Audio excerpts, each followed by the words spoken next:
नमस्कार. तर स्पर्धा विश्व या चॅनलवरती तुम्हा सर्वांचे स्वागत आहे. मागच्या व्हिडिओमध्ये आपण भूगोल या विषयाचा अभ्यास कसा करायचा, कुठले टॉपिक्सपासून सुरुवात करायची, कोणकोणते टॉपिक महत्त्वाचे आहेत, कोणत्या टॉपिकवरती नोट्स काढायच्या आहेत, हे सर्व बघितले. पण तो भाग 1 होता. आता या भाग 2 या व्हिडिओमध्ये आपण पुढचे काही पॉईंट्स पाहणार आहोत.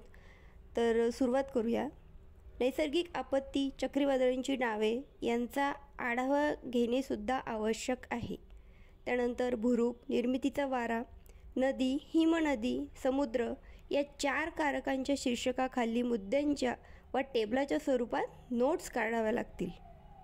त्यानंतर प्रत्येक कारकासाठी खनन, अपक्षरण आणि संचयन कार्यामुळे होणारी भूरूपे, त्यांचे आकार, वैशिष्ट्ये असल्यास आर्थिक महत्त्व, प्रत्येक भूरूपासाठी उपलब्ध असल्यास जागतिक पातळीवरील प्रसिद्ध उदाहरण, भारतातील व असल्यास महाराष्ट्रातील उदाहरण, असे मुद्दे लक्षात घ्यावे लागतील.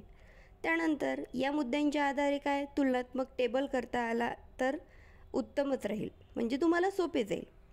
भौतिक, प्राकृतिक भूगोलामध्ये नकाशावर आधारित किंवा बहुविधानी किंवा जोड्या लावणे अशा प्रकारचे संकल्पनात्मक प्रश्न विचारले जातात.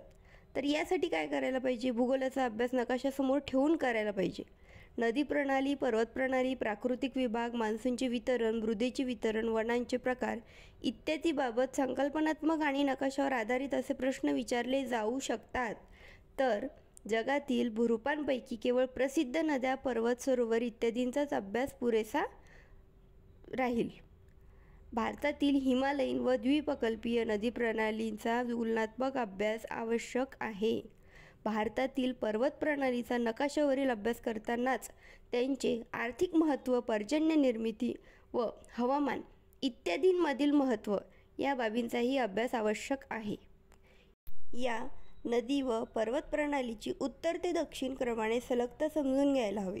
भारतातील व महाराष्ट्रातील खडकांचे प्रकार आर्थिकदृष्ट्या महत्त्वाचे असल्याने या भागाचा परिपूर्ण अभ्यास करायला पाहिजे.